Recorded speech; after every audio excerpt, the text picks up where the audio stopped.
इसके बाद हम लोग एवरेज मेथड अभी करने वाले थे। एवरेज पीरियड मेथड में यहाँ पर 2 पॉइंट्स आपको ध्यान में रखने हैं। When method, this method is used when, कब आप इस मेथड को यूज करेंगे एवरेज पीरियड मेथड को? When the amount of drawings is uniform. Amount of drawings is uniform means कि सेम अमाउंट एवरी टाइम, मतलब जितनी बार भी ड्राइंग्स करेगा वो क्या करेगा? सेम अमाउंट करेगा। And the time interval between the 2 drawings is also uniform. और एक ड्राइंग से दूसरे ड्राइंग से तीसरे ड्राइंग्स में जो टाइम इंटरवल है, जो टाइम गैप है, वो भी क्या है? यूनिफॉर्म है, मतलब वो भी सेम है। टाइम गैप भी एक ड्राइंग से दूसरे ड्राइंग्स में सेम है। तो ये 2 बातें आपको ध्यान रखनी होंगी। अगर आपको ऐसा मिलेगा कि सेम अमाउंट हो रहा है और जितने बार भी ड्राइंग्स हुआ है सबका इंटरवल सेम है, मतलब हर 3 महीने पर हो रहा है और हर 3 महीने पे 1,000 रुपये हो रहा है, इसका मतलब कि हर 3 महीने पे मतलब इंटरवल सेम है और हर बार अमाउंट क्या है? सेम है। तो हम लोगों को कौन सा मेथड लगाना पड़ेगा? Average period method. मतलब मैंने एग्जाम्पल दिया 3 मंथ्स, एवरी 2 मंथ्स पे भी हो सकता है, एवरी 1 मंथ पे भी हो सकता है, एवरी 6 मंथ पे भी हो सकता है। मतलब गैप सेम होना चाहिए और अमाउंट सेम होना चाहिए। अब यहां पर एक एग्जाम्पल देखो, मैंने एक एग्जाम्पल यहां लिख रखा है जिसमें मिस्टर एक्स है जो कि ड्रॉज करता है। Mister X draws ₹1000। Mister draw कितना ड्रॉ करता है? 1000 at the beginning of every 2 months. हर 2 महीने के बिगिनिंग पे, हर 2 महीने के बिगिनिंग में वो 1,000 रुपए ड्रॉ कर लेता है। Rate of interest on drawings, और इंटरेस्ट ऑन ड्राइंग्स का रेट यहां पर दिया हुआ है 10% पर एनम। आपसे बोला कैलकुलेट कीजिए इंटरेस्ट ऑन ड्राइंग्स। नाउ यहां पर ये नहीं बोला कि कौन सा मेथड लगाना है। नाउ ऐसे क्वेश्चन के accordingly average profit method best suitable होता है, बट अभी के लिए क्योंकि आपको मैं समझा रहा हूं तो मैं पहले आपको सिंपल मेथड से दिखलाऊंगा कि ये सिंपल मेथड में कितना लंबा हो जाएगा और वही चीज़ एवरेज प्रॉफिट मेथड में कितना इजीली हो जाएगा। ठीक है ना? तो अगर सिंपल मेथड के अकॉर्डिंगली अगर हम लोग कैलकुलेट करेंगे तो सबसे पहले हम लोग को क्या करना पड़ता है? डेट लिखना पड़ता है। ठीक है ना? तो सबसे फर्स्ट ये बोला है कि 1,000 rupees at the beginning of every 2 month, हर 2 महीने के बिगिनिंग में। तो फर्स्ट जो 2 महीने, पहला जो 2 महीना आएगा वो मान लो कि किसी भी मंथ का पहला ही रहेगा ना।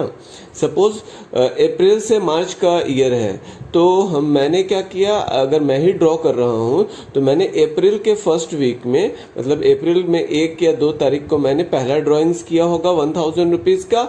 अच्छा, उस दिन से लेकर के मेरे ईयर एंडिंग तक कितने मंथ्स बचे रहेंगे? 12 मंथ्स। सेकेंड ड्रॉइंग्स में क्या करूं, कब करूंगा? 2 महीने बाद, मतलब अप्रैल हो गया, मई हो गया, जून मेरा 3rd मंथ होता है ईयर का। तो जून के स्टार्टिंग में, मतलब 1-2 तारीख को मैंने फिर से 3rd मंथ के बिगिनिंग में मैंने फिर से कर लिया विड्रॉ। तो वहां से लेकर के जून 1 या 2 तारीख से लेकर के ईयर एंडिंग तक मेरे पास कितने मंथ बचे हुए रहेंगे? 10 मंथ्स। उसी तरीके से 3rd जो ड्राइंग हुआ होगा मेरा 5th मंथ के बिगिनिंग में हुआ होगा, तो 5th मंथ से लेकर के ईयर एंडिंग तक कितने मंथ्स बचे रहेंगे? 8 मंथ्स। ठीक है, उसी तरीके से 7 मंथ में फिर से मैंने ड्रॉ किया और उसके बाद 6 महीने बचे। 9 मंथ में मैंने फिर से ड्रॉ किया, 4 महीने बचे। 11 मंथ में मैंने फिर से ड्रॉ किया, तो 2 महीने बचे। तो पहले तो हमें ये इतना पार्ट लिखना पड़ेगा, उसके बाद हर पार्ट को अलग अलग कैलकुलेट करना पड़ेगा। जैसे 1,000 रुपीज मैंने फर्स्ट टाइम में ड्रॉ किया, इंटू रेट ऑफ ड्रॉइंग्स कितना है? 10%, तो 10 डिवाइडेड बाई 100 इंटू वो कितने महीने रहा? 12। तो 12 और डिवाइड करते हैं 12 से, तो 12 डिवाइडेड बाई 12, तो वो 100 आया। उसी तरीके से सेकंड को करेंगे 1000 into 10 divided by 100 into number of months कितने बचे हुए हैं? 10, तो 10 और डिवाइडेड बाई 12 टोटल मंथ्स, फिर से ये 83.33 आया। थर्ड में 1000 into 10 by 100 into 8 divided by 12 66.66। उसी तरीके से इन सब को, यहाँ पे मैंने कैलकुलेशन लिखा नहीं है, आपको करना होगा, आप कर लीजिएगा। उसके बाद ये सारा अमाउंट आएगा। टोटल जो मेरा इंटरेस्ट ऑन ड्राइंग्स आ रहा है वो 350 रुपीज आ रहा है। टोटल इंटरेस्ट ऑन ड्राइंग्स आ रहा है वो कितना आ रहा है? 350 रुपीज। ये मैंने सिंपल मेथड से कर लिया, जबकि यहाँ पर रूल के अकॉर्डिंगली ये वाला दोनों केस सेटिस्फाई हो रहा था। मतलब कि दोनों केस सेटिस्फाई हो रहा था। इसका मीनिंग क्या हुआ कि अमाउंट ऑफ ड्राइंग्स भी सेम है, मतलब 1000 रुपीज है हर बार, ठीक है ना, बिगिनिंग ऑफ एवरी 2 मंथ, और जो टाइम इंटरवल है बिगिनिंग ऑफ एवरी 2 मंथ, मतलब ये भी सेम है। मतलब एवरेज पीरियड मेथड लगाना चाहिए था, मैंने सिंपल लगाया, तो इतना बड़ा मुझे प्रोसेस यहाँ पर फॉलो करना पड़ा है। अब देखते हैं कि अगर एवरेज मेथड अगर लगाया होता तो फिर क्या करना पड़ता। एवरेज मेथड लगाने के लिए सबसे पहले हमें एवरेज पीरियड चाहिए होता है। नाउ एवरेज पीरियड कैलकुलेट कैसे होता है? एवरेज पीरियड कैलकुलेट करने का ये फॉर्मूला है, टाइम लेफ्ट और you can say months left after first drawings.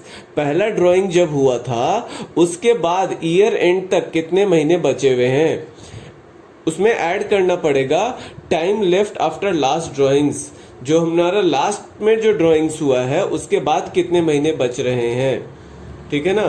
तो उसको, उन दोनों को एडिशन को किससे 2 से डिवाइड करना पड़ेगा, 2 से डिवाइड करना पड़ेगा। तो हमें जो रिजल्ट निकल करके आएगा हमारे पास वो होगा हमारा एवरेज पीरियड, ठीक है ना, वो होगा हमारा एवरेज पीरियड। नाउ यहाँ पर मैंने अब इसी क्वेश्चन का कैलकुलेशन दिखाया है आपको समझाने के लिए। मैंने यहाँ पे मंथ्स लिख दिए हैं, एक ब्लॉक यहाँ से यहाँ तक, ये क्या हुआ मेरा अप्रैल, यहाँ से यहाँ तक क्या हुआ मई, फिर यहाँ से यहाँ तक जून, फिर जुलाई, फिर अगस्त, फिर सितंबर, अक्टूबर, नवंबर, दिसंबर, जनवरी, फरवरी।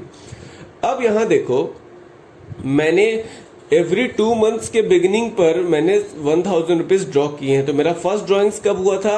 अप्रैल 1 को मैंने फर्स्ट ड्रॉइंग्स किया था।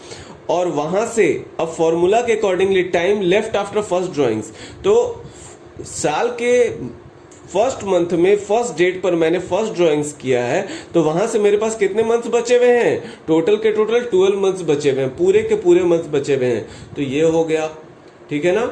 अच्छा, मेरा जो लास्ट ड्राइंग्स हुआ होगा वो कब हुआ होगा? बिगिनिंग ऑफ एवरी 2 मंथ्स, मतलब कि फरवरी मंथ्स के बिगिनिंग में, क्योंकि फरवरी और मार्च के बाद तो फिर साल खत्म हो जाएगा, तब तो हमारा कोई ड्राइंग्स ही नहीं कैलकुलेट होगा। मतलब मैंने फरवरी के फर्स्ट में ड्राइंग्स किया होगा, ठीक है ना। तो वहां से मेरा कितना मंथ बच रहा है? फरवरी और मार्च, यही 2 मंथ्स बच रहे हैं, तो मैंने वो लिख दिया। मतलब time left after first drawings plus time left after last drawings divided by 2। तो मेरा एवरेज पीरियड यहां पर निकल कर कितना आया? 7 मंथ्स, ठीक है ना। इसके बाद मेरा इंटरेस्ट ऑन ड्राइंग्स के कैलकुलेशन होगा। नो, इंटरेस्ट ऑन ड्राइंग्स का अब यहां देखो, एवरेज ड्राइंग्स का मैंने यहां पर फॉर्मूला भी यहां पे आपके लिए लिख रखा है।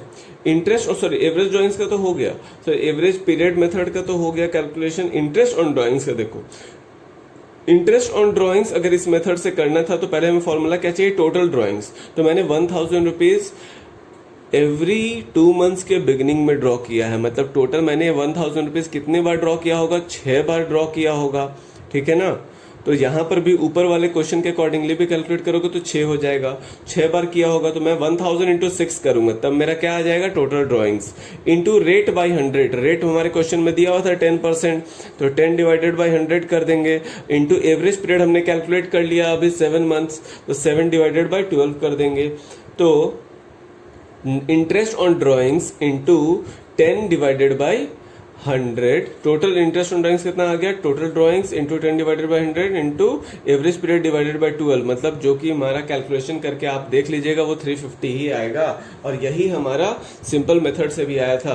तो सिंपल मेथड से आपको बहुत लंबा कैलकुलेशन करना पड़ सकता है, पर एवरेज मेथड के अकॉर्डिंगली आपको सिर्फ एवरेज पीरियड कैलकुलेट करना है, जो कि आपके माइंड में भी आप कर सकते हैं। ये लिखना नहीं पड़ेगा, ये तो आप अपने माइंड में डिसाइड कर सकते हैं कब कितना महीना बच रहा है। और आपको 2 ही देखना है, time left after first drawings और time left after second drawings, sorry last drawings. तो आपका कैलकुलेट करके वो आ जाएगा, ठीक है।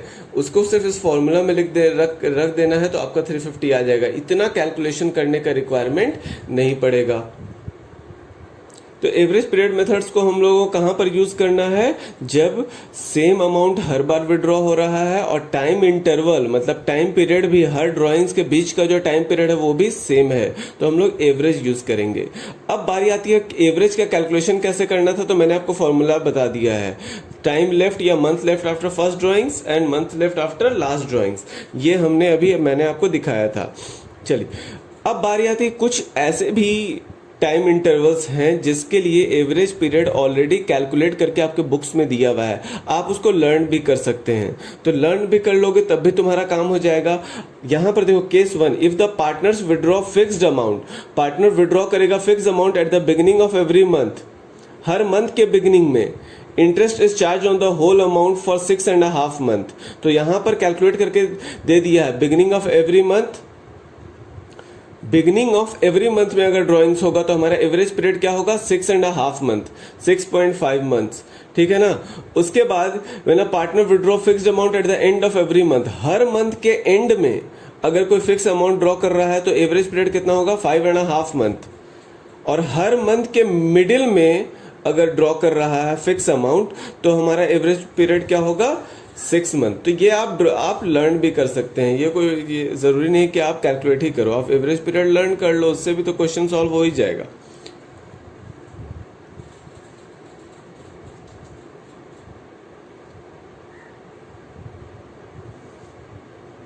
इसके बाद अब है हमारे पास बिगिनिंग ऑफ दी, ये तो उसी पर बेस्ड क्वेश्चन है जो कि आप लोग देख लीजिएगा कि ये कैसे इस क्वेश्चन को सॉल्व किया गया है। नेक्स्ट आते हैं, fixed amount is withdrawn in the beginning of each quarter, her quarter के बिगिनिंग में, एक साल में 4 क्वार्टर होते हैं, ठीक है ना, एक साल में 4 क्वार्टर होते हैं, हर क्वार्टर के बिगिनिंग में अगर वो फिक्स अमाउंट, और क्वार्टर के बिगिनिंग का बात कर रहा है, अगर फिक्स अमाउंट ड्रॉ करेगा तो एवरेज पीरियड हमारे पास क्या आया है वो कैलकुलेट करके दे दिया, आप याद करके रख सकते हैं, 7.5 month. Middle of each quarter आएगा तो वो कितना आ रहा है, 6 month, middle of each quarter में कितना है, 6 मंथ। उसी तरीके से यहाँ पे एंड ऑफ ईच क्वार्टर में कितना होगा, 4.5 मंथ, एवरेज पीरियड कितना कैलकुलेट करके आ रहा है, 4.5 मंथ। फिर उसके बेस पर यहाँ पर क्वेश्चन है जो कि काफी इजी है, एक बार रीड करने से ही समझ में आ जाएगा कैसे कैलकुलेशन हुआ है।